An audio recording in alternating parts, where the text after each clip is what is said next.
애덤 스미스의 국부론 제3장 분업이 시장의 범위에 의해 제한된다.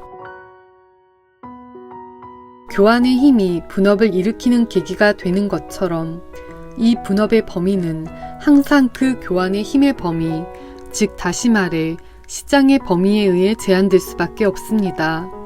시장이 매우 작을 때는 자신의 노동 생산물 중에서 자신의 소비를 넘어서는 잉여 부분을 모두 다른 사람들의 노동 생산물 중 자신이 필요로 하는 부분과 교환할 수 있는 능력이 부족하기 때문에 어느 누구도 한 가지 일에만 전적으로 헌신할 만한 동기를 가질 수 없습니다. 가장 낮은 종류의 산업이라 할지라도 큰 도시가 아니면 수행할 수 없는 것들이 있습니다. 예를 들어 짐꾼은 큰 도시가 아닌 다른 곳에서는 일자리와 생계를 찾을 수 없습니다.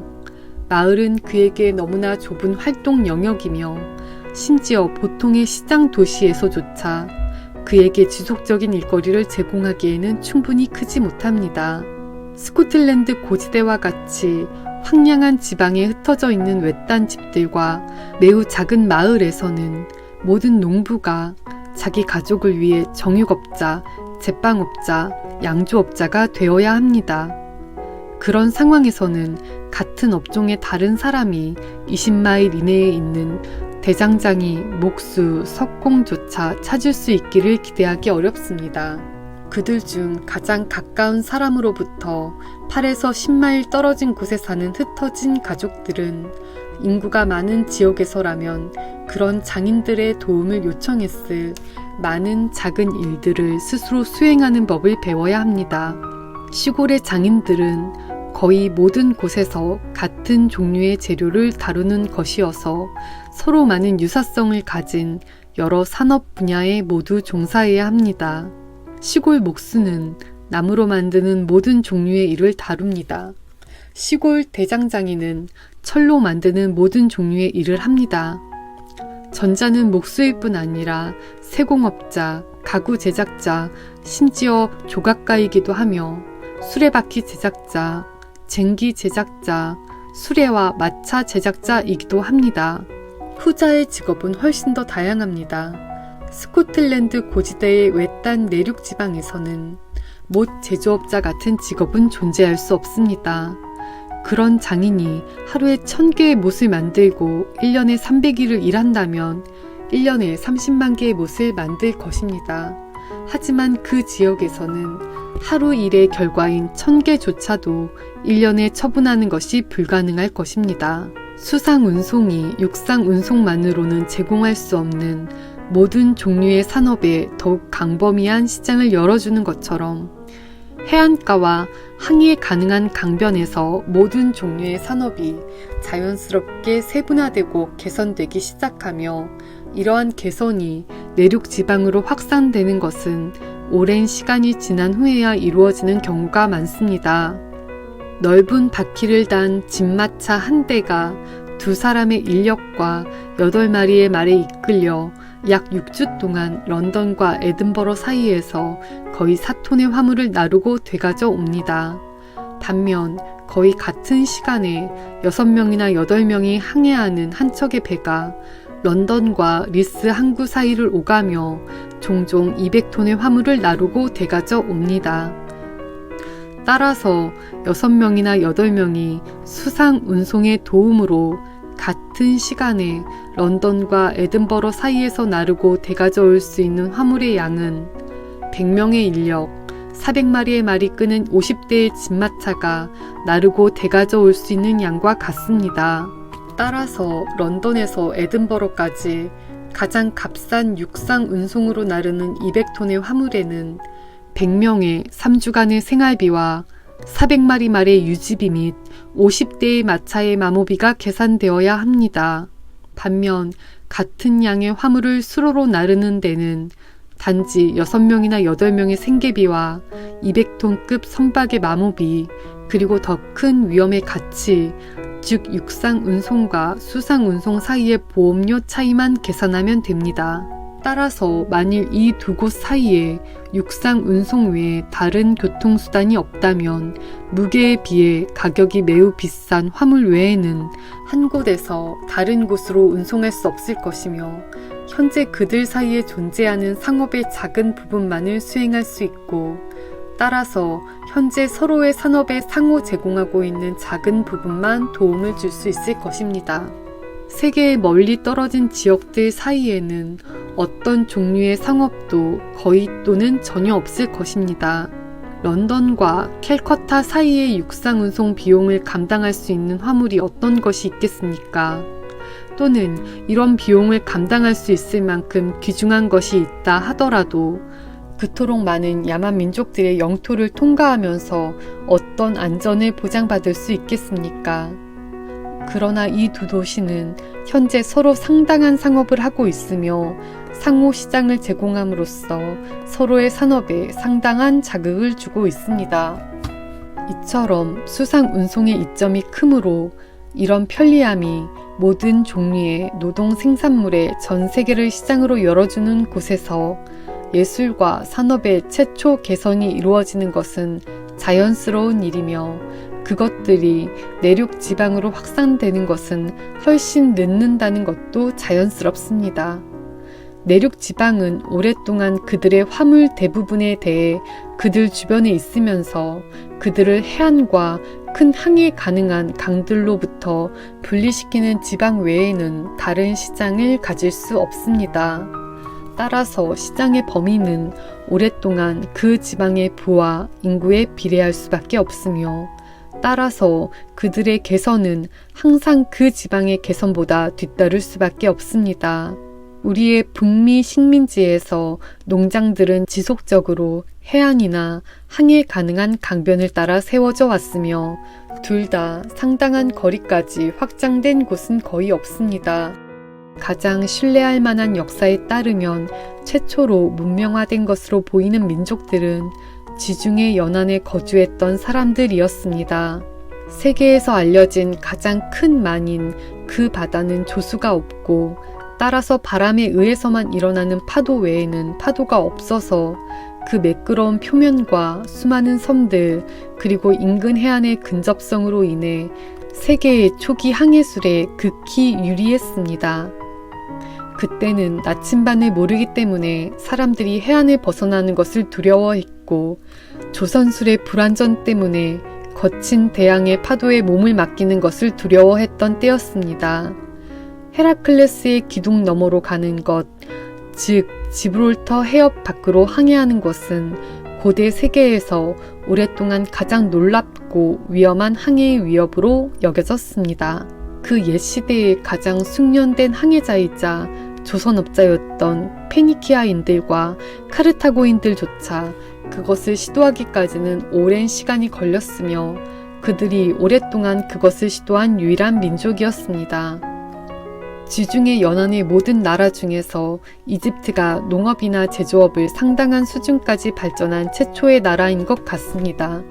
상 이집트는 나일강에서 몇 마일 이상 확장되지 않으며 하 이집트에서는 그 큰 강이 여러 운하로 나뉘어 약간의 기술의 도움으로 현재 네덜란드에서 라인강과 마하스강이 하는 곳과 거의 같은 방식으로 모든 큰 도시들 사이뿐만 아니라 모든 상당한 마을들 사이, 심지어 시골의 많은 농가들 사이에도 수상 운송에 의해 교통을 제공한 것과 같습니다. 이러한 내륙 항해의 광범위함과 용이함이 아마도 이집트의 조기 발전의 주요 원인 중 하나였을 것입니다. 농업과 제조업의 개선은 인도 동부의 벵갈 지방과 중국의 일부 동부 지방에서도 매우 오래된 것 같습니다. 다만 이러한 오랜 유구함의 범위는 우리가 이 세계 지역에서 잘 확신할 수 있는 권위를 가진 어떤 역사에 의해서도 입증되지 않습니다.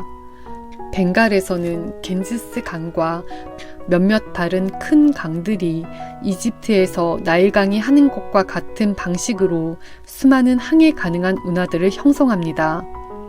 중국의 동부 지방에서도 여러 큰 강들이 여러 지류에 의해 수많은 운하를 형성하고 서로 연결됨으로써 나일강이나 겐지스 강보다 아마도 이 둘을 합친 것보다도 훨씬 더 광범위한 내륙 항해를 제공합니다. 고대 이집트인들도 인도인들도 중국인들도 대외 상업을 장려하지 않고 모두 이러한 내륙 항해로부터 그들의 큰 부를 얻은 것 같다는 것은 주목할 만합니다.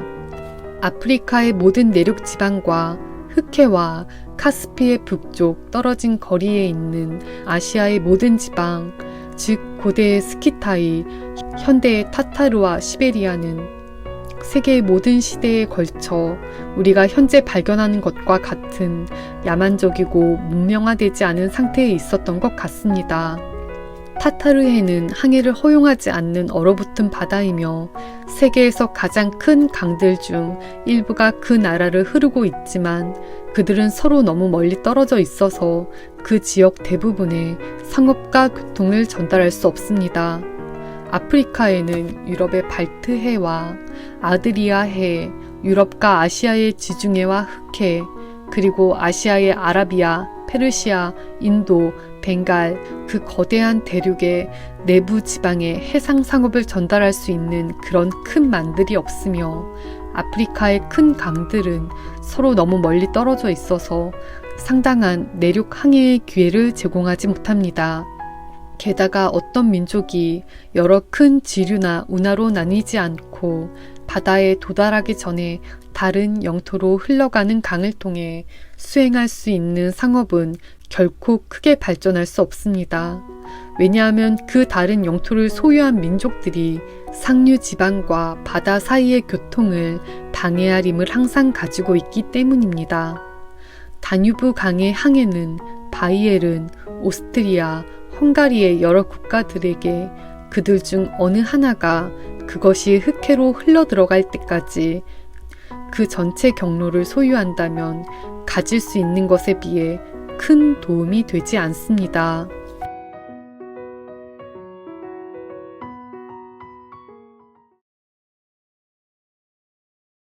애덤 스미스의 국부론 제3장 분업이 시장의 범위에 의해 제한된다. 교환의 힘이 분업을 일으키는 계기가 되는 것처럼 이 분업의 범위는 항상 그 교환의 힘의 범위, 즉 다시 말해 시장의 범위에 의해 제한될 수밖에 없습니다. 시장이 매우 작을 때는 자신의 노동 생산물 중에서 자신의 소비를 넘어서는 잉여 부분을 모두 다른 사람들의 노동 생산물 중 자신이 필요로 하는 부분과 교환할 수 있는 능력이 부족하기 때문에 어느 누구도 한 가지 일에만 전적으로 헌신할 만한 동기를 가질 수 없습니다. 가장 낮은 종류의 산업이라 할지라도 큰 도시가 아니면 수행할 수 없는 것들이 있습니다. 예를 들어 짐꾼은 큰 도시가 아닌 다른 곳에서는 일자리와 생계를 찾을 수 없습니다. 마을은 그에게 너무나 좁은 활동 영역이며 심지어 보통의 시장 도시에서조차 그에게 지속적인 일거리를 제공하기에는 충분히 크지 못합니다. 스코틀랜드 고지대와 같이 황량한 지방에 흩어져 있는 외딴 집들과 매우 작은 마을에서는 모든 농부가 자기 가족을 위해 정육업자, 제빵업자, 양조업자가 되어야 합니다. 그런 상황에서는 같은 업종의 다른 사람이 20마일 이내에 있는 대장장이, 목수, 석공조차 찾을 수 있기를 기대하기 어렵습니다. 그들 중 가장 가까운 사람으로부터 8에서 10마일 떨어진 곳에 사는 흩어진 가족들은 인구가 많은 지역에서라면 그런 장인들의 도움을 요청했을 많은 작은 일들을 스스로 수행하는 법을 배워야 합니다. 시골의 장인들은 거의 모든 곳에서 같은 종류의 재료를 다루는 것이어서 서로 많은 유사성을 가진 여러 산업 분야에 모두 종사해야 합니다. 시골 목수는 나무로 만드는 모든 종류의 일을 다룹니다. 시골 대장장이는 철로 만드는 모든 종류의 일을 합니다. 전자는 목수일 뿐 아니라 세공업자, 가구 제작자, 심지어 조각가이기도 하며 수레바퀴 제작자, 쟁기 제작자, 수레와 마차 제작자이기도 합니다. 후자의 직업은 훨씬 더 다양합니다. 스코틀랜드 고지대의 외딴 내륙 지방에서는 못 제조업자 같은 직업은 존재할 수 없습니다. 그런 장인이 하루에 1000개의 못을 만들고 1년에 300일을 일한다면 1년에 30만 개의 못을 만들 것입니다. 하지만 그 지역에서는 하루 일의 결과인 1000개조차도 1년에 처분하는 것이 불가능할 것입니다. 수상운송이 육상운송만으로는 제공할 수 없는 모든 종류의 산업에 더욱 광범위한 시장을 열어주는 것처럼 해안가와 항해 가능한 강변에서 모든 종류의 산업이 자연스럽게 세분화되고 개선되기 시작하며 이러한 개선이 내륙 지방으로 확산되는 것은 오랜 시간이 지난 후에야 이루어지는 경우가 많습니다. 넓은 바퀴를 단 진마차 한 대가 2사람의 인력과 8마리의 말에 이끌려 약 6주 동안 런던과 에든버러 사이에서 거의 4톤의 화물을 나르고 되가져 옵니다. 반면 거의 같은 시간에 6명이나 8명이 항해하는 한 척의 배가 런던과 리스 항구 사이를 오가며 종종 200톤의 화물을 나르고 되가져 옵니다. 따라서 6명이나 8명이 수상 운송의 도움으로 같은 시간에 런던과 에든버러 사이에서 나르고 되가져 올 수 있는 화물의 양은 100명의 인력, 400마리의 말이 끄는 50대의 진마차가 나르고 되가져 올 수 있는 양과 같습니다. 따라서 런던에서 에든버러까지 가장 값싼 육상 운송으로 나르는 200톤의 화물에는 100명의 3주간의 생활비와 400마리 말의 유지비 및 50대의 마차의 마모비가 계산되어야 합니다. 반면 같은 양의 화물을 수로로 나르는 데는 단지 6명이나 8명의 생계비와 200톤급 선박의 마모비, 그리고 더 큰 위험의 가치, 즉 육상운송과 수상운송 사이의 보험료 차이만 계산하면 됩니다. 따라서 만일 이 두 곳 사이에 육상운송 외에 다른 교통수단이 없다면 무게에 비해 가격이 매우 비싼 화물 외에는 한 곳에서 다른 곳으로 운송할 수 없을 것이며 현재 그들 사이에 존재하는 상업의 작은 부분만을 수행할 수 있고 따라서 현재 서로의 산업에 상호 제공하고 있는 작은 부분만 도움을 줄 수 있을 것입니다. 세계의 멀리 떨어진 지역들 사이에는 어떤 종류의 상업도 거의 또는 전혀 없을 것입니다. 런던과 캘커타 사이의 육상운송 비용을 감당할 수 있는 화물이 어떤 것이 있겠습니까? 또는 이런 비용을 감당할 수 있을 만큼 귀중한 것이 있다 하더라도 그토록 많은 야만 민족들의 영토를 통과하면서 어떤 안전을 보장받을 수 있겠습니까? 그러나 이 두 도시는 현재 서로 상당한 상업을 하고 있으며 상호 시장을 제공함으로써 서로의 산업에 상당한 자극을 주고 있습니다.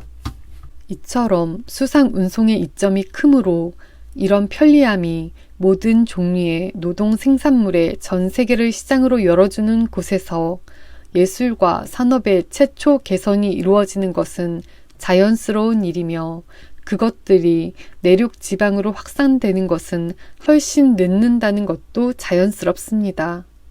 내륙 지방은 오랫동안 그들의 화물 대부분에 대해 그들 주변에 있으면서 그들을 해안과 큰 항해 가능한 강들로부터 분리시키는 지방 외에는 다른 시장을 가질 수 없습니다. 따라서 시장의 범위는 오랫동안 그 지방의 부와 인구에 비례할 수밖에 없으며 따라서 그들의 개선은 항상 그 지방의 개선보다 뒤따를 수밖에 없습니다. 우리의 북미 식민지에서 농장들은 지속적으로 해안이나 항해 가능한 강변을 따라 세워져 왔으며 둘 다 상당한 거리까지 확장된 곳은 거의 없습니다. 가장 신뢰할 만한 역사에 따르면 최초로 문명화된 것으로 보이는 민족들은 지중해 연안에 거주했던 사람들이었습니다. 세계에서 알려진 가장 큰 만인 그 바다는 조수가 없고 따라서 바람에 의해서만 일어나는 파도 외에는 파도가 없어서 그 매끄러운 표면과 수많은 섬들 그리고 인근 해안의 근접성으로 인해 세계의 초기 항해술에 극히 유리했습니다. 그때는 나침반을 모르기 때문에 사람들이 해안을 벗어나는 것을 두려워했고 조선술의 불안전 때문에 거친 대양의 파도에 몸을 맡기는 것을 두려워했던 때였습니다. 헤라클레스의 기둥 너머로 가는 것, 즉 지브롤터 해협 밖으로 항해하는 것은 고대 세계에서 오랫동안 가장 놀랍고 위험한 항해의 위협으로 여겨졌습니다.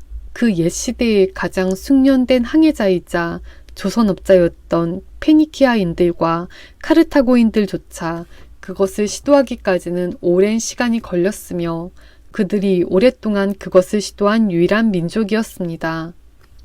지중해 연안의 모든 나라 중에서 이집트가 농업이나 제조업을 상당한 수준까지 발전한 최초의 나라인 것 같습니다.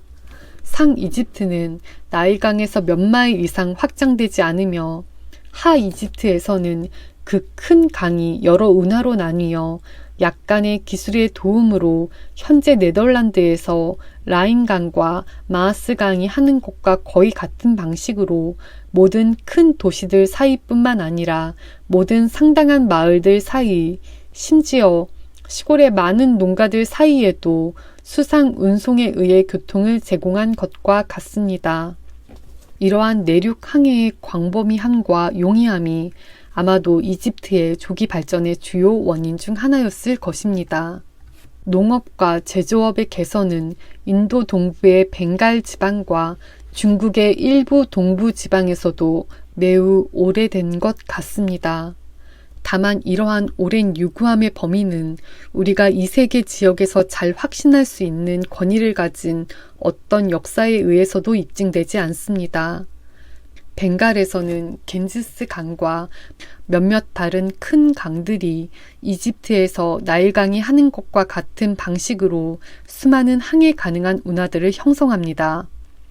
중국의 동부 지방에서도 여러 큰 강들이 여러 지류에 의해 수많은 운하를 형성하고 서로 연결됨으로써 나일강이나 겐지스 강보다 아마도 이 둘을 합친 것보다도 훨씬 더 광범위한 내륙 항해를 제공합니다. 고대 이집트인들도 인도인들도 중국인들도 대외 상업을 장려하지 않고 모두 이러한 내륙 항해로부터 그들의 큰 부를 얻은 것 같다는 것은 주목할 만합니다. 아프리카의 모든 내륙 지방과 흑해와 카스피의 북쪽 떨어진 거리에 있는 아시아의 모든 지방, 즉 고대의 스키타이, 현대의 타타르와 시베리아는 세계의 모든 시대에 걸쳐 우리가 현재 발견하는 것과 같은 야만적이고 문명화되지 않은 상태에 있었던 것 같습니다. 타타르해는 항해를 허용하지 않는 얼어붙은 바다이며 세계에서 가장 큰 강들 중 일부가 그 나라를 흐르고 있지만 그들은 서로 너무 멀리 떨어져 있어서 그 지역 대부분에 상업과 교통을 전달할 수 없습니다.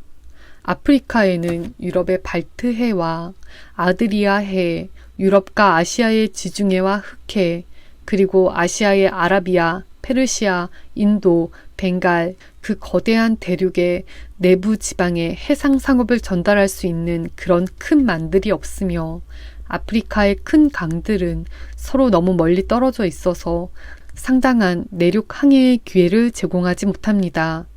게다가 어떤 민족이 여러 큰 지류나 운하로 나뉘지 않고 바다에 도달하기 전에 다른 영토로 흘러가는 강을 통해 수행할 수 있는 상업은 결코 크게 발전할 수 없습니다. 왜냐하면 그 다른 영토를 소유한 민족들이 상류 지방과 바다 사이의 교통을 방해할 힘을 항상 가지고 있기 때문입니다. 다뉴브 강의 항해는 바이엘은 오스트리아, 헝가리의 여러 국가들에게 그들 중 어느 하나가 그것이 흑해로 흘러들어갈 때까지 그 전체 경로를 소유한다면 가질 수 있는 것에 비해 큰 도움이 되지 않습니다.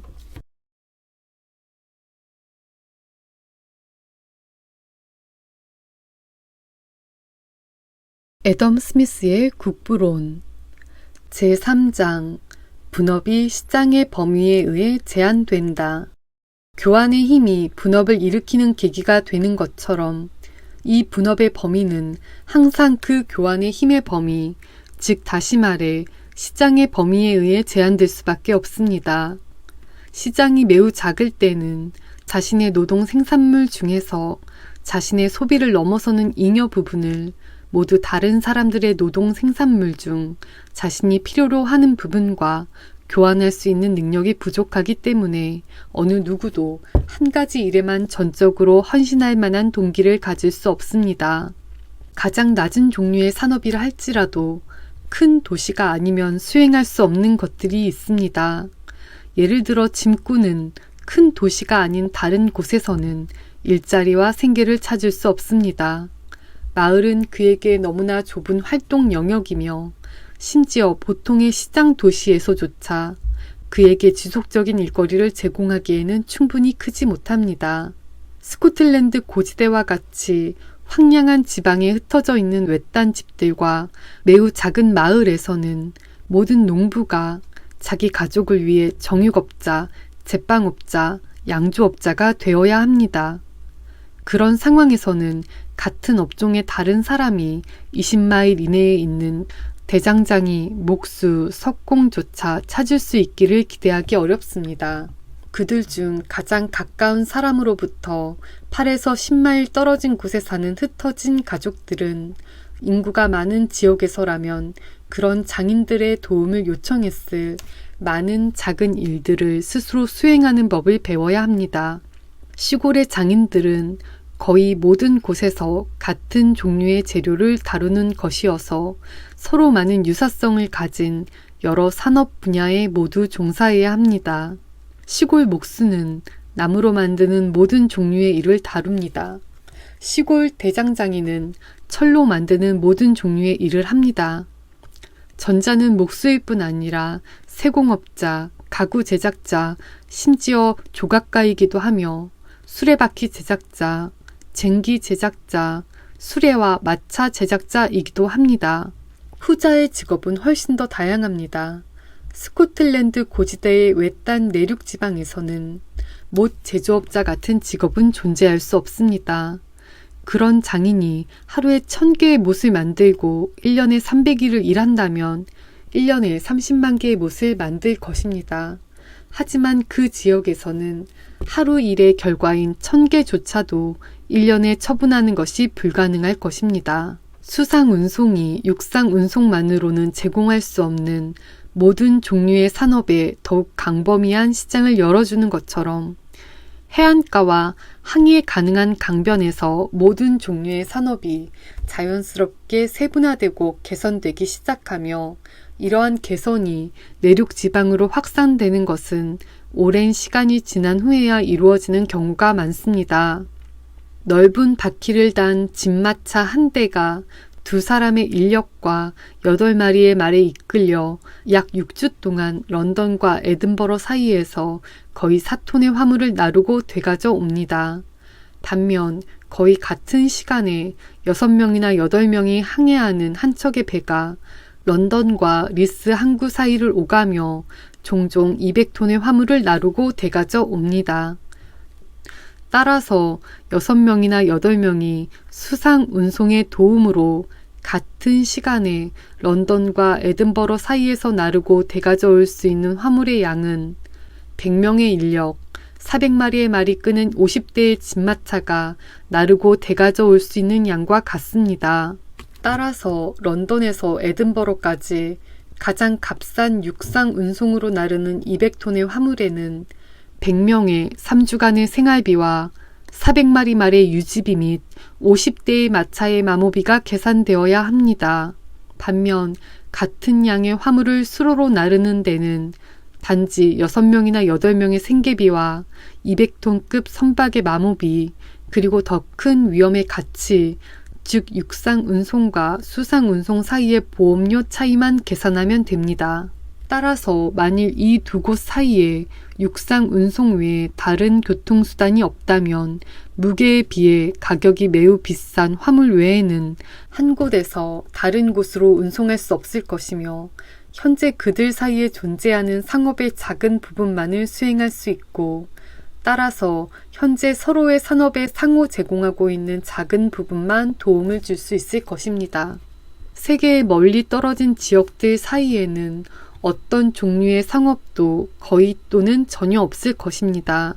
런던과 캘커타 사이의 육상 운송 비용을 감당할 수 있는 화물이 어떤 것이 있겠습니까?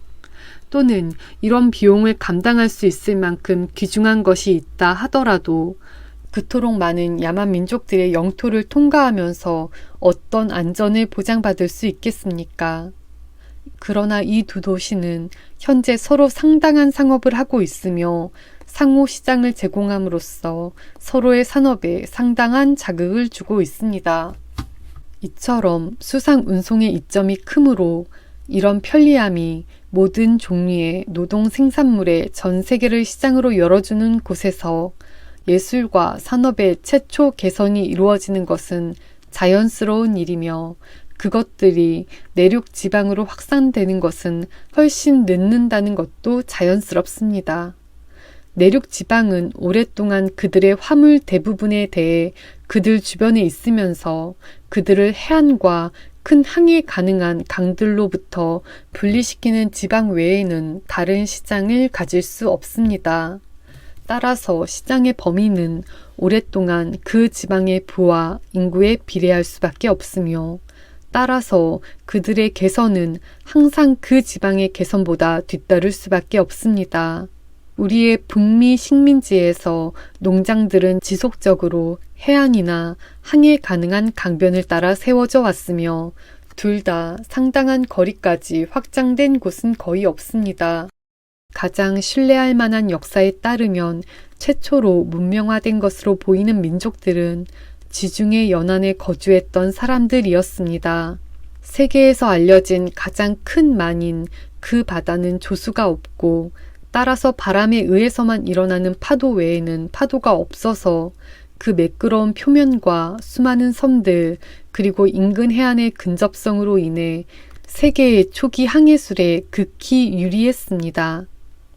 그때는 나침반을 모르기 때문에 사람들이 해안을 벗어나는 것을 두려워했고 조선술의 불안전 때문에 거친 대양의 파도에 몸을 맡기는 것을 두려워했던 때였습니다. 헤라클레스의 기둥 너머로 가는 것, 즉 지브롤터 해협 밖으로 항해하는 것은 고대 세계에서 오랫동안 가장 놀랍고 위험한 항해의 위협으로 여겨졌습니다. 그 옛 시대의 가장 숙련된 항해자이자 조선업자였던 페니키아인들과 카르타고인들조차 그것을 시도하기까지는 오랜 시간이 걸렸으며 그들이 오랫동안 그것을 시도한 유일한 민족이었습니다. 지중해 연안의 모든 나라 중에서 이집트가 농업이나 제조업을 상당한 수준까지 발전한 최초의 나라인 것 같습니다. 상 이집트는 나일강에서 몇 마일 이상 확장되지 않으며 하 이집트에서는 그 큰 강이 여러 운하로 나뉘어 약간의 기술의 도움으로 현재 네덜란드에서 라인강과 마하스강이 하는 것과 거의 같은 방식으로 모든 큰 도시들 사이뿐만 아니라 모든 상당한 마을들 사이, 심지어 시골의 많은 농가들 사이에도 수상 운송에 의해 교통을 제공한 것과 같습니다. 이러한 내륙 항해의 광범위함과 용이함이 아마도 이집트의 조기 발전의 주요 원인 중 하나였을 것입니다. 농업과 제조업의 개선은 인도 동부의 벵갈 지방과 중국의 일부 동부 지방에서도 매우 오래된 것 같습니다. 다만 이러한 오랜 유구함의 범위는 우리가 이 세계 지역에서 잘 확신할 수 있는 권위를 가진 어떤 역사에 의해서도 입증되지 않습니다. 벵갈에서는 겐지스 강과 몇몇 다른 큰 강들이 이집트에서 나일강이 하는 것과 같은 방식으로 수많은 항해 가능한 운하들을 형성합니다. 중국의 동부 지방에서도 여러 큰 강들이 여러 지류에 의해 수많은 운하를 형성하고 서로 연결됨으로써 나일강이나 겐지스 강보다 아마도 이 둘을 합친 것보다도 훨씬 더 광범위한 내륙 항해를 제공합니다. 고대 이집트인들도 인도인들도 중국인들도 대외 상업을 장려하지 않고 모두 이러한 내륙 항해로부터 그들의 큰 부를 얻은 것 같다는 것은 주목할 만합니다. 아프리카의 모든 내륙 지방과 흑해와 카스피의 북쪽 떨어진 거리에 있는 아시아의 모든 지방, 즉 고대의 스키타이, 현대의 타타르와 시베리아는 세계의 모든 시대에 걸쳐 우리가 현재 발견하는 것과 같은 야만적이고 문명화되지 않은 상태에 있었던 것 같습니다. 타타르해는 항해를 허용하지 않는 얼어붙은 바다이며 세계에서 가장 큰 강들 중 일부가 그 나라를 흐르고 있지만 그들은 서로 너무 멀리 떨어져 있어서 그 지역 대부분에 상업과 교통을 전달할 수 없습니다.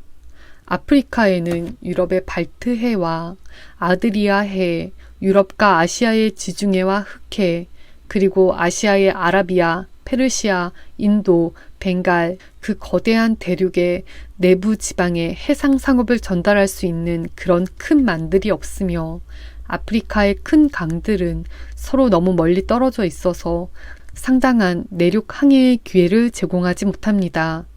게다가 어떤 민족이 여러 큰 지류나 운하로 나뉘지 않고 바다에 도달하기 전에 다른 영토로 흘러가는 강을 통해 수행할 수 있는 상업은 결코 크게 발전할 수 없습니다. 왜냐하면 그 다른 영토를 소유한 민족들이 상류 지방과 바다 사이의 교통을 방해할 힘을 항상 가지고 있기 때문입니다. 다뉴브 강의 항해는 바이엘은 오스트리아, 헝가리의 여러 국가들에게 그들 중 어느 하나가 그것이 흑해로 흘러들어갈 때까지 그 전체 경로를 소유한다면 가질 수 있는 것에 비해 큰 도움이 되지 않습니다.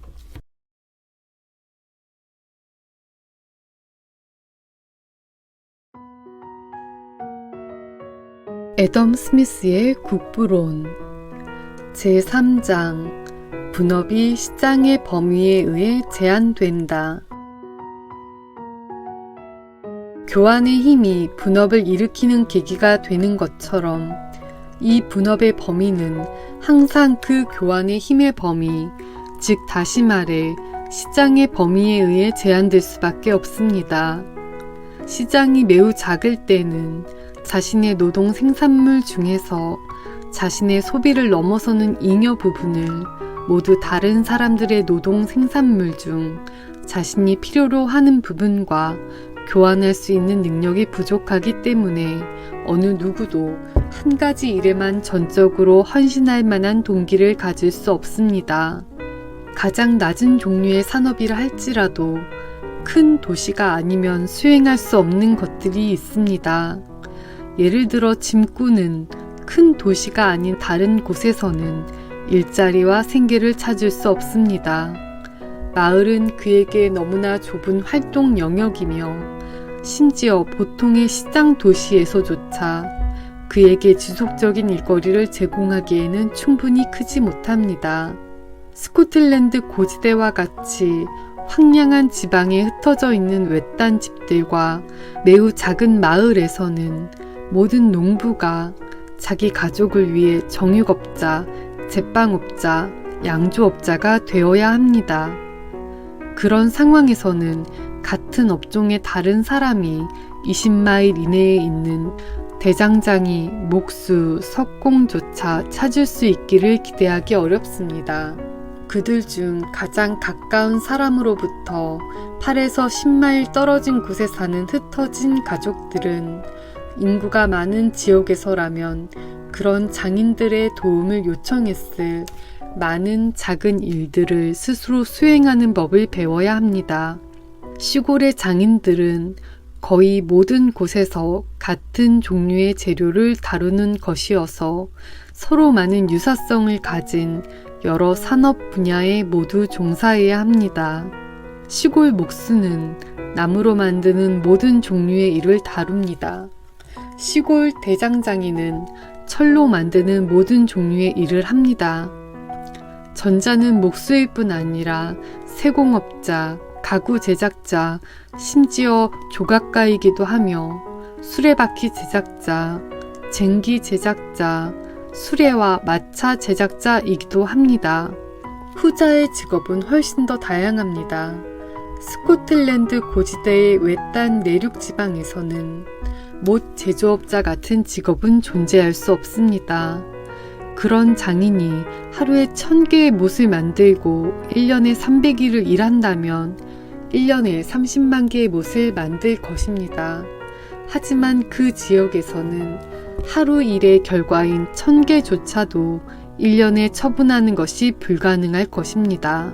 수상운송이 육상운송만으로는 제공할 수 없는 모든 종류의 산업에 더욱 광범위한 시장을 열어주는 것처럼 해안가와 항해 가능한 강변에서 모든 종류의 산업이 자연스럽게 세분화되고 개선되기 시작하며 이러한 개선이 내륙 지방으로 확산되는 것은 오랜 시간이 지난 후에야 이루어지는 경우가 많습니다.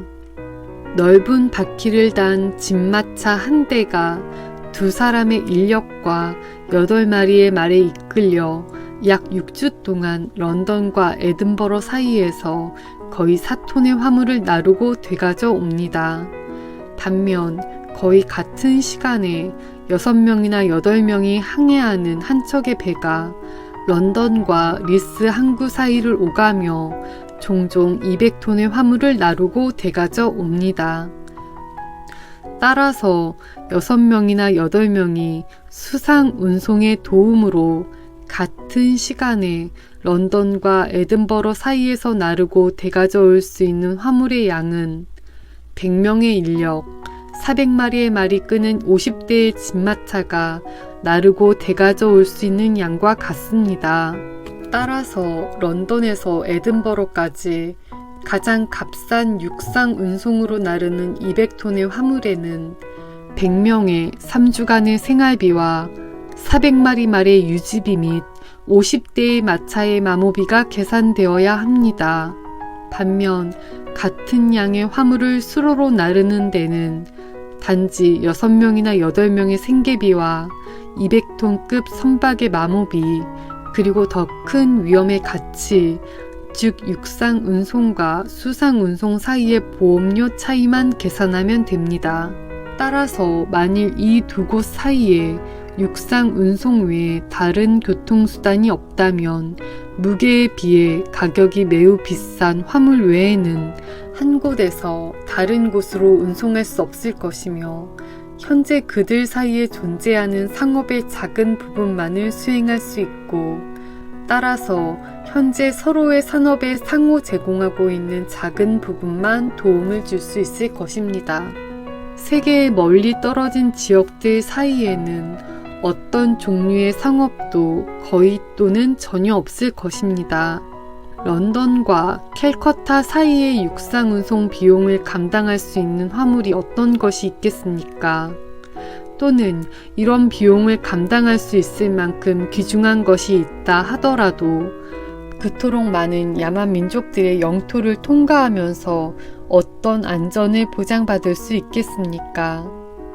그러나 이 두 도시는 현재 서로 상당한 상업을 하고 있으며 상호 시장을 제공함으로써 서로의 산업에 상당한 자극을 주고 있습니다. 이처럼 수상 운송의 이점이 크므로 이런 편리함이 모든 종류의 노동 생산물의 전 세계를 시장으로 열어주는 곳에서 예술과 산업의 최초 개선이 이루어지는 것은 자연스러운 일이며 그것들이 내륙 지방으로 확산되는 것은 훨씬 늦는다는 것도 자연스럽습니다.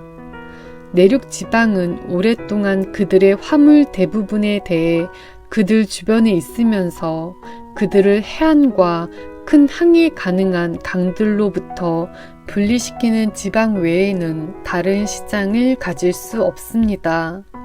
따라서 시장의 범위는 오랫동안 그 지방의 부와 인구에 비례할 수밖에 없으며 따라서 그들의 개선은 항상 그 지방의 개선보다 뒤따를 수밖에 없습니다.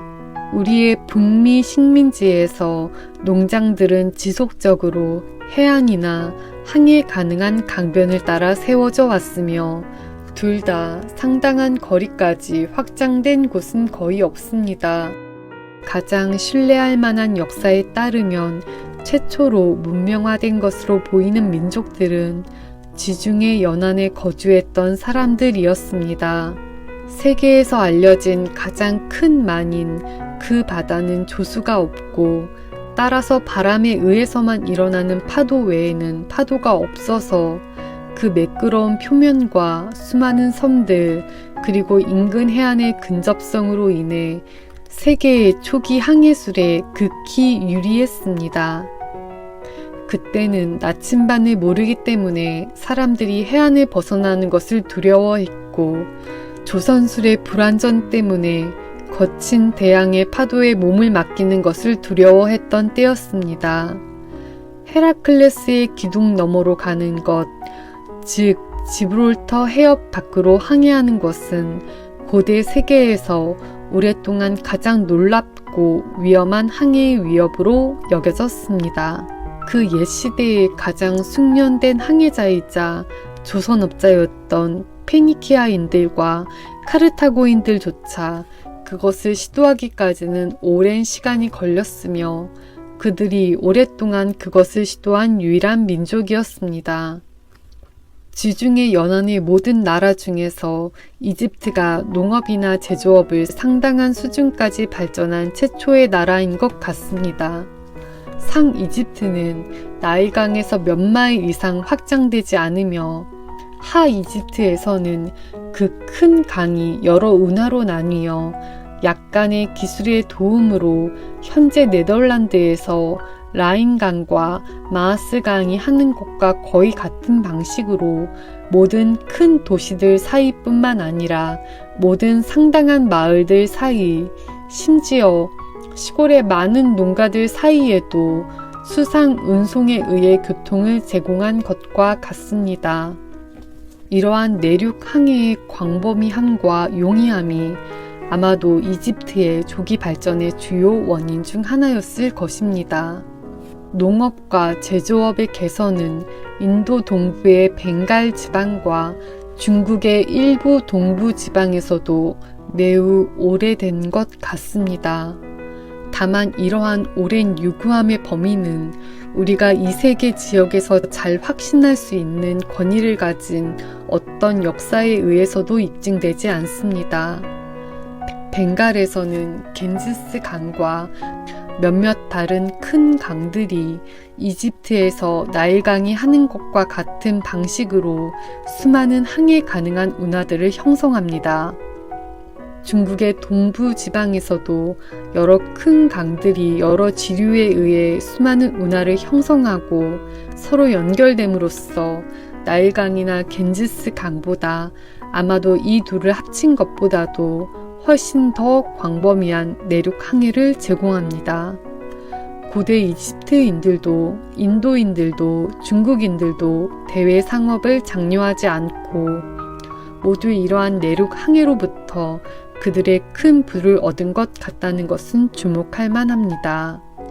아프리카의 모든 내륙 지방과 흑해와 카스피의 북쪽 떨어진 거리에 있는 아시아의 모든 지방, 즉 고대의 스키타이, 현대의 타타르와 시베리아는 세계의 모든 시대에 걸쳐 우리가 현재 발견하는 것과 같은 야만적이고 문명화되지 않은 상태에 있었던 것 같습니다.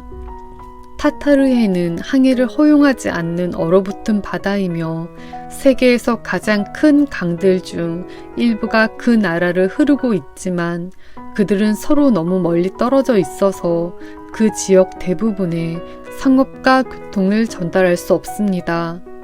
아프리카에는 유럽의 발트해와 아드리아해, 유럽과 아시아의 지중해와 흑해, 그리고 아시아의 아라비아, 페르시아, 인도, 벵갈, 그 거대한 대륙의 내부 지방에 해상 상업을 전달할 수 있는 그런 큰 만들이 없으며 아프리카의 큰 강들은 서로 너무 멀리 떨어져 있어서 상당한 내륙 항해의 기회를 제공하지 못합니다. 게다가 어떤 민족이 여러 큰 지류나 운하로 나뉘지 않고 바다에 도달하기 전에 다른 영토로 흘러가는 강을 통해 수행할 수 있는 상업은 결코 크게 발전할 수 없습니다. 왜냐하면 그 다른 영토를 소유한 민족들이 상류 지방과 바다 사이의 교통을 방해할 힘을 항상 가지고 있기 때문입니다. 다뉴브 강의 항해는 바이엘은 오스트리아, 헝가리의 여러 국가들에게 그들 중 어느 하나가 그것이 흑해로 흘러들어갈 때까지 그 전체 경로를 소유한다면 가질 수 있는 것에 비해 큰 도움이 되지 않습니다.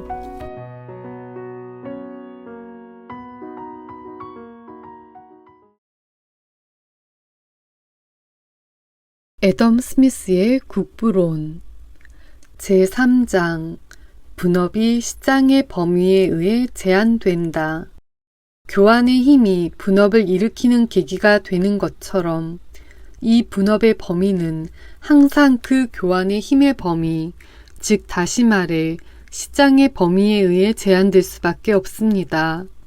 시장이 매우 작을 때는 자신의 노동 생산물 중에서 자신의 소비를 넘어서는 잉여 부분을 모두 다른 사람들의 노동 생산물 중 자신이 필요로 하는 부분과 교환할 수 있는 능력이 부족하기 때문에 어느 누구도 한 가지 일에만 전적으로 헌신할 만한 동기를 가질 수 없습니다. 가장 낮은 종류의 산업이라 할지라도 큰 도시가 아니면 수행할 수 없는 것들이 있습니다.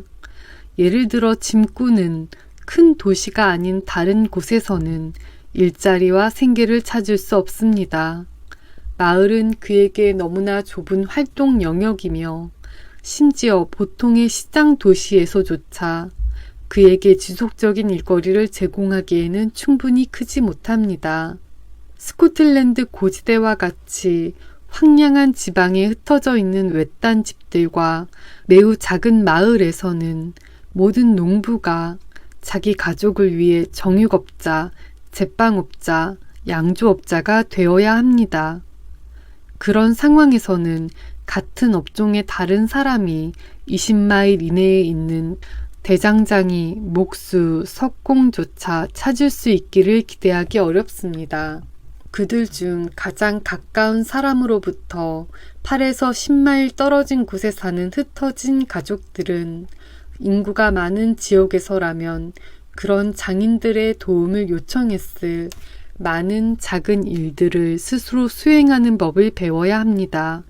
시골의 장인들은 거의 모든 곳에서 같은 종류의 재료를 다루는 것이어서 서로 많은 유사성을 가진 여러 산업 분야에 모두 종사해야 합니다. 시골 목수는 나무로 만드는 모든 종류의 일을 다룹니다. 시골 대장장이는 철로 만드는 모든 종류의 일을 합니다. 전자는 목수일 뿐 아니라 세공업자, 가구 제작자, 심지어 조각가이기도 하며 수레바퀴 제작자, 쟁기 제작자, 수레와 마차 제작자이기도 합니다. 후자의 직업은 훨씬 더 다양합니다. 스코틀랜드 고지대의 외딴 내륙 지방에서는 못 제조업자 같은 직업은 존재할 수 없습니다. 그런 장인이 하루에 1000개의 못을 만들고 1년에 300일을 일한다면 1년에 30만 개의 못을 만들 것입니다. 하지만 그 지역에서는 하루 일의 결과인 1000개조차도 1년에 처분하는 것이 불가능할 것입니다. 수상 운송이 육상 운송만으로는 제공할 수 없는 모든 종류의 산업에 더욱 광범위한 시장을 열어주는 것처럼 해안가와 항해 가능한 강변에서 모든 종류의 산업이 자연스럽게 세분화되고 개선되기 시작하며 이러한 개선이 내륙 지방으로 확산되는 것은 오랜 시간이 지난 후에야 이루어지는 경우가 많습니다. 넓은 바퀴를 단 집마차 한 대가 2사람의 인력과 8마리의 말에 이끌려 약 6주 동안 런던과 에든버러 사이에서 거의 4톤의 화물을 나르고 되가져 옵니다.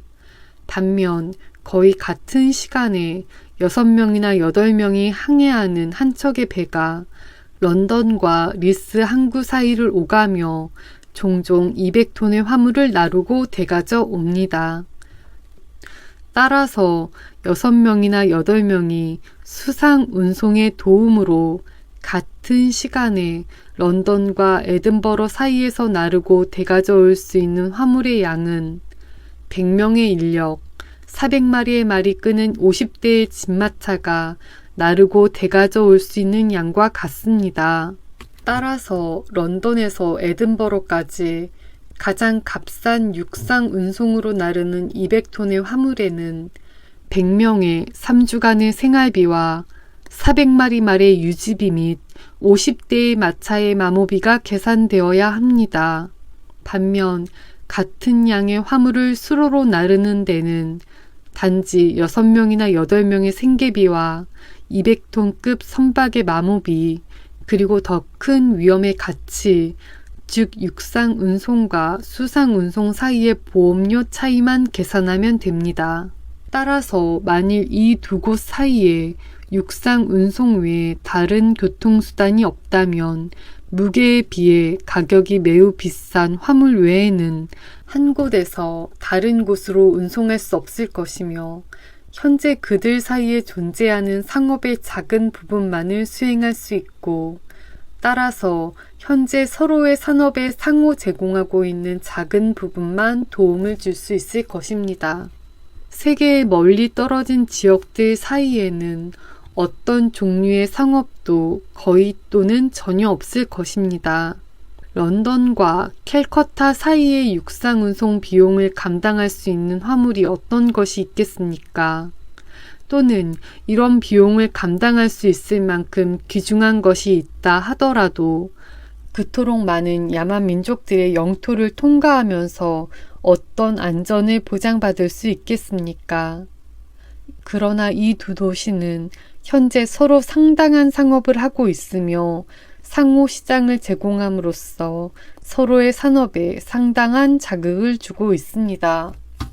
이처럼 수상 운송의 이점이 크므로 이런 편리함이 모든 종류의 노동 생산물의 전 세계를 시장으로 열어주는 곳에서 예술과 산업의 최초 개선이 이루어지는 것은 자연스러운 일이며 그것들이 내륙 지방으로 확산되는 것은 훨씬 늦는다는 것도 자연스럽습니다. 내륙 지방은 오랫동안 그들의 화물 대부분에 대해 그들 주변에 있으면서 그들을 해안과 큰 항해 가능한 강들로부터 분리시키는 지방 외에는 다른 시장을 가질 수 없습니다. 따라서 시장의 범위는 오랫동안 그 지방의 부와 인구에 비례할 수밖에 없으며 따라서 그들의 개선은 항상 그 지방의 개선보다 뒤따를 수밖에 없습니다. 우리의 북미 식민지에서 농장들은 지속적으로 해안이나 항해 가능한 강변을 따라 세워져 왔으며 둘 다 상당한 거리까지 확장된 곳은 거의 없습니다. 가장 신뢰할 만한 역사에 따르면 최초로 문명화된 것으로 보이는 민족들은 지중해 연안에 거주했던 사람들이었습니다. 세계에서 알려진 가장 큰 만인 그 바다는 조수가 없고 따라서 바람에 의해서만 일어나는 파도 외에는 파도가 없어서 그 매끄러운 표면과 수많은 섬들 그리고 인근 해안의 근접성으로 인해 세계의 초기 항해술에 극히 유리했습니다. 그때는 나침반을 모르기 때문에 사람들이 해안을 벗어나는 것을 두려워했고 조선술의 불안전 때문에 거친 대양의 파도에 몸을 맡기는 것을 두려워했던 때였습니다. 헤라클레스의 기둥 너머로 가는 것, 즉 지브롤터 해협 밖으로 항해하는 것은 고대 세계에서 오랫동안 가장 놀랍고 위험한 항해의 위협으로 여겨졌습니다. 그 옛 시대의 가장 숙련된 항해자이자 조선업자였던 페니키아인들과 카르타고인들조차 그것을 시도하기까지는 오랜 시간이 걸렸으며 그들이 오랫동안 그것을 시도한 유일한 민족이었습니다. 지중해 연안의 모든 나라 중에서 이집트가 농업이나 제조업을 상당한 수준까지 발전한 최초의 나라인 것 같습니다. 상 이집트는 나일강에서 몇 마일 이상 확장되지 않으며 하 이집트에서는 그 큰 강이 여러 운하로 나뉘어 약간의 기술의 도움으로 현재 네덜란드에서 라인강과 마하스강이 하는 곳과 거의 같은 방식으로 모든 큰 도시들 사이뿐만 아니라 모든 상당한 마을들 사이, 심지어 시골의 많은 농가들 사이에도 수상 운송에 의해 교통을 제공한 것과 같습니다. 이러한 내륙 항해의 광범위함과 용이함이 아마도 이집트의 조기 발전의 주요 원인 중 하나였을 것입니다. 농업과 제조업의 개선은 인도 동부의 벵갈 지방과 중국의 일부 동부 지방에서도 매우 오래된 것 같습니다. 다만 이러한 오랜 유구함의 범위는 우리가 이 세계 지역에서 잘 확신할 수 있는 권위를 가진 어떤 역사에 의해서도 입증되지 않습니다. 벵갈에서는 겐지스 강과 몇몇 다른 큰 강들이 이집트에서 나일강이 하는 것과 같은 방식으로 수많은 항해 가능한 운하들을 형성합니다.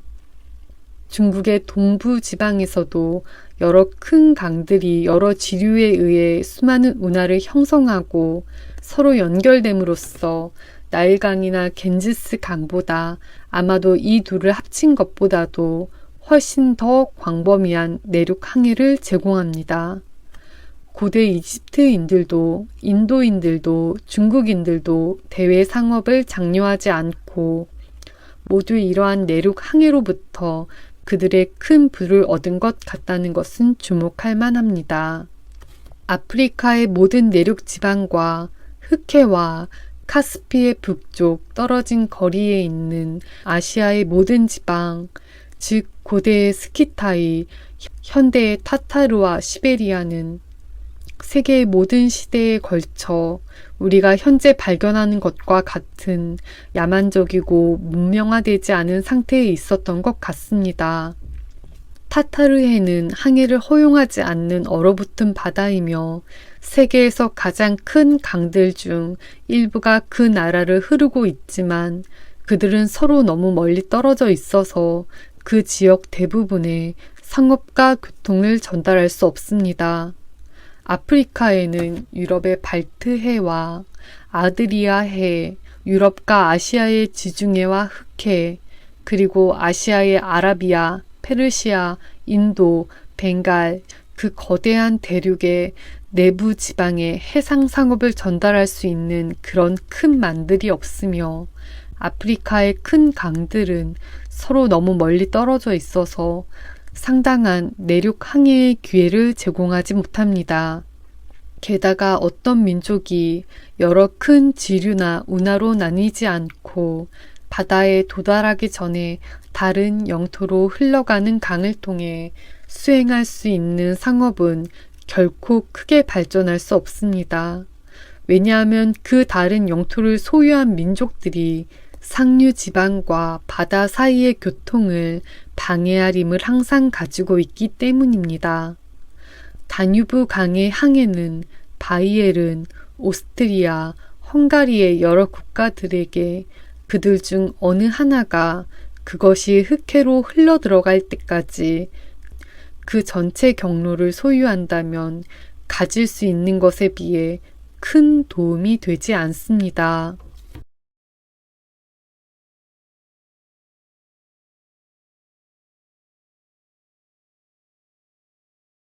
애덤 스미스의 국부론 제3장 분업이 시장의 범위에 의해 제한된다. 교환의 힘이 분업을 일으키는 계기가 되는 것처럼 이 분업의 범위는 항상 그 교환의 힘의 범위, 즉 다시 말해 시장의 범위에 의해 제한될 수밖에 없습니다. 시장이 매우 작을 때는 자신의 노동 생산물 중에서 자신의 소비를 넘어서는 잉여 부분을 모두 다른 사람들의 노동 생산물 중 자신이 필요로 하는 부분과 교환할 수 있는 능력이 부족하기 때문에 어느 누구도 한 가지 일에만 전적으로 헌신할 만한 동기를 가질 수 없습니다. 가장 낮은 종류의 산업이라 할지라도 큰 도시가 아니면 수행할 수 없는 것들이 있습니다. 예를 들어 짐꾼은 큰 도시가 아닌 다른 곳에서는 일자리와 생계를 찾을 수 없습니다. 마을은 그에게 너무나 좁은 활동 영역이며 심지어 보통의 시장 도시에서조차 그에게 지속적인 일거리를 제공하기에는 충분히 크지 못합니다.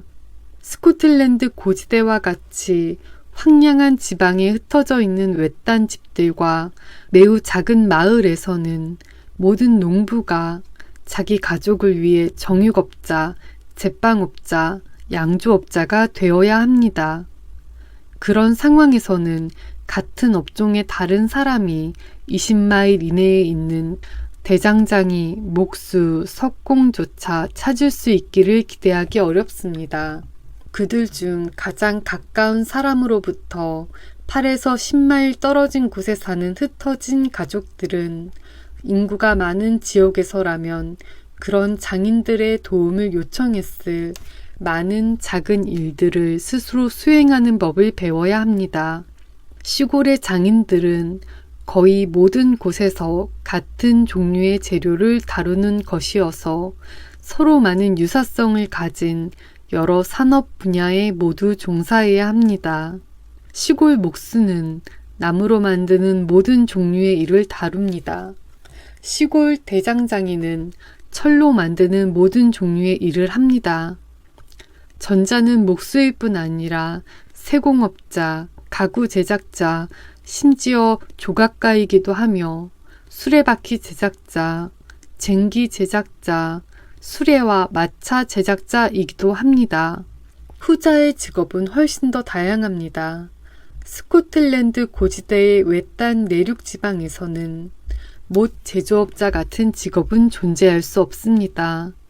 그런 장인이 하루에 1000개의 못을 만들고 1년에 300일을 일한다면 1년에 30만 개의 못을 만들 것입니다. 하지만 그 지역에서는 하루 일의 결과인 1000개조차도 1년에 처분하는 것이 불가능할 것입니다. 수상 운송이 육상 운송만으로는 제공할 수 없는 모든 종류의 산업에 더욱 광범위한 시장을 열어주는 것처럼 해안가와 항해 가능한 강변에서 모든 종류의 산업이 자연스럽게 세분화되고 개선되기 시작하며 이러한 개선이 내륙 지방으로 확산되는 것은 오랜 시간이 지난 후에야 이루어지는 경우가 많습니다. 넓은 바퀴를 단 진마차 한 대가 두 사람의 인력과 8마리의 말에 이끌려 약 6주 동안 런던과 에든버러 사이에서 거의 4톤의 화물을 나르고 되가져 옵니다. 반면 거의 같은 시간에 6명이나 8명이 항해하는 한 척의 배가 런던과 리스 항구 사이를 오가며 종종 200톤의 화물을 나르고 되가져 옵니다. 따라서 6명이나 8명이 수상 운송의 도움으로 같은 시간에 런던과 에든버러 사이에서 나르고 되가져 올 수 있는 화물의 양은 100명의 인력, 400마리의 말이 끄는 50대의 진마차가 나르고 되가져 올 수 있는 양과 같습니다. 따라서 런던에서 에든버러까지 가장 값싼 육상 운송으로 나르는 200톤의 화물에는 100명의 3주간의 생활비와 400마리 말의 유지비 및 50대의 마차의 마모비가 계산되어야 합니다. 반면 같은 양의 화물을 수로로 나르는 데는 단지 6명이나 8명의 생계비와 200톤급 선박의 마모비, 그리고 더 큰 위험의 가치, 즉 육상 운송과 수상 운송 사이의 보험료 차이만 계산하면 됩니다. 따라서 만일 이 두 곳 사이에 육상 운송 외에 다른 교통수단이 없다면 무게에 비해 가격이 매우 비싼 화물 외에는 한 곳에서 다른 곳으로 운송할 수 없을 것이며 현재 그들 사이에 존재하는 상업의 작은 부분만을 수행할 수 있고, 따라서 현재 서로의 산업에 상호 제공하고 있는 작은 부분만 도움을 줄 수 있을 것입니다. 세계의 멀리 떨어진 지역들 사이에는 어떤 종류의 상업도 거의 또는 전혀 없을 것입니다. 런던과 캘커타 사이의 육상 운송 비용을 감당할 수 있는 화물이 어떤 것이 있겠습니까? 또는 이런 비용을 감당할 수 있을 만큼 귀중한 것이 있다 하더라도 그토록 많은 야만 민족들의 영토를 통과하면서 어떤 안전을 보장받을 수 있겠습니까? 그러나 이 두 도시는 현재 서로 상당한 상업을 하고 있으며 상호 시장을 제공함으로써 서로의 산업에 상당한 자극을 주고 있습니다. 이처럼 수상 운송의 이점이 크므로 이런 편리함이 모든 종류의 노동 생산물의 전 세계를 시장으로 열어주는 곳에서 예술과 산업의 최초 개선이 이루어지는 것은 자연스러운 일이며 그것들이 내륙 지방으로 확산되는 것은 훨씬 늦는다는 것도 자연스럽습니다. 내륙 지방은 오랫동안 그들의 화물 대부분에 대해 그들 주변에 있으면서 그들을 해안과 큰 항해 가능한 강들로부터 분리시키는 지방 외에는 다른 시장을 가질 수 없습니다. 따라서 시장의 범위는 오랫동안 그 지방의 부와 인구에 비례할 수밖에 없으며 따라서 그들의 개선은 항상 그 지방의 개선보다 뒤따를 수밖에 없습니다. 우리의 북미 식민지에서 농장들은 지속적으로 해안이나 항해 가능한 강변을 따라 세워져 왔으며 둘 다 상당한 거리까지 확장된 곳은 거의 없습니다. 가장 신뢰할 만한 역사에 따르면 최초로 문명화된 것으로 보이는 민족들은 지중해 연안에 거주했던 사람들이었습니다. 세계에서 알려진 가장 큰 만인 그 바다는 조수가 없고 따라서 바람에 의해서만 일어나는 파도 외에는 파도가 없어서 그 매끄러운 표면과 수많은 섬들 그리고 인근 해안의 근접성으로 인해 세계의 초기 항해술에 극히 유리했습니다.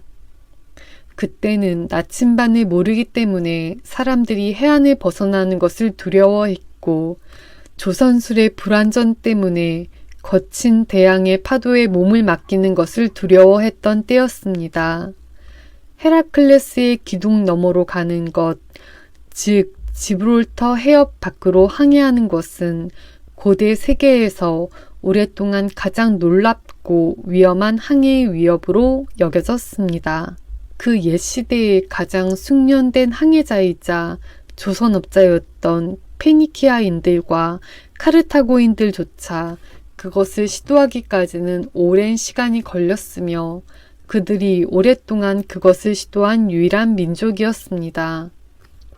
지중해 연안의 모든 나라 중에서 이집트가 농업이나 제조업을 상당한 수준까지 발전한 최초의 나라인 것 같습니다. 상 이집트는 나일강에서 몇 마일 이상 확장되지 않으며 하 이집트에서는 그 큰 강이 여러 운하로 나뉘어 약간의 기술의 도움으로 현재 네덜란드에서 라인강과 마하스강이 하는 것과 거의 같은 방식으로 모든 큰 도시들 사이뿐만 아니라 모든 상당한 마을들 사이, 심지어 시골의 많은 농가들 사이에도 수상 운송에 의해 교통을 제공한 것과 같습니다. 이러한 내륙 항해의 광범위함과 용이함이 아마도 이집트의 조기 발전의 주요 원인 중 하나였을 것입니다. 농업과 제조업의 개선은 인도 동부의 벵갈 지방과 중국의 일부 동부 지방에서도 매우 오래된 것 같습니다. 다만 이러한 오랜 유구함의 범위는 우리가 이 세계 지역에서 잘 확신할 수 있는 권위를 가진 어떤 역사에 의해서도 입증되지 않습니다. 벵갈에서는 겐지스 강과 몇몇 다른 큰 강들이 이집트에서 나일강이 하는 것과 같은 방식으로 수많은 항해 가능한 운하들을 형성합니다. 중국의 동부 지방에서도 여러 큰 강들이 여러 지류에 의해 수많은 운하를 형성하고 서로 연결됨으로써 나일강이나 겐지스 강보다 아마도 이 둘을 합친 것보다도 훨씬 더 광범위한 내륙 항해를 제공합니다. 고대 이집트인들도 인도인들도 중국인들도 대외 상업을 장려하지 않고 모두 이러한 내륙 항해로부터 그들의 큰 부를 얻은 것 같다는 것은 주목할 만합니다.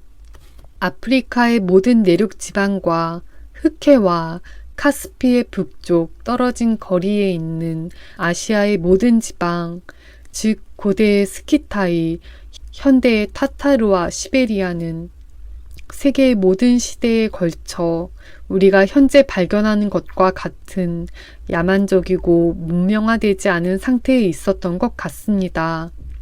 타타르해는 항해를 허용하지 않는 얼어붙은 바다이며 세계에서 가장 큰 강들 중 일부가 그 나라를 흐르고 있지만 그들은 서로 너무 멀리 떨어져 있어서 그 지역 대부분에 상업과 교통을 전달할 수 없습니다.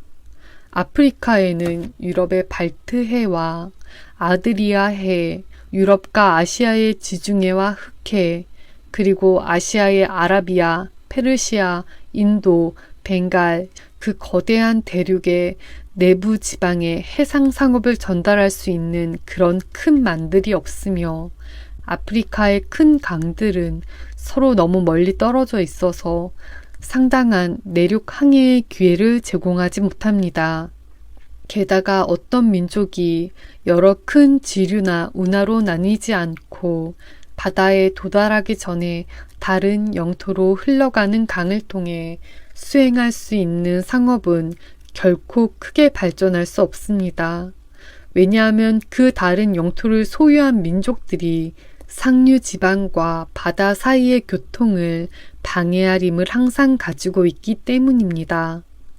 다뉴브 강의 항해는 바이엘은 오스트리아, 헝가리의 여러 국가들에게 그들 중 어느 하나가 그것이 흑해로 흘러 들어갈 때까지 그 전체 경로를 소유한다면 가질 수 있는 것에 비해 큰 도움이 되지 않습니다.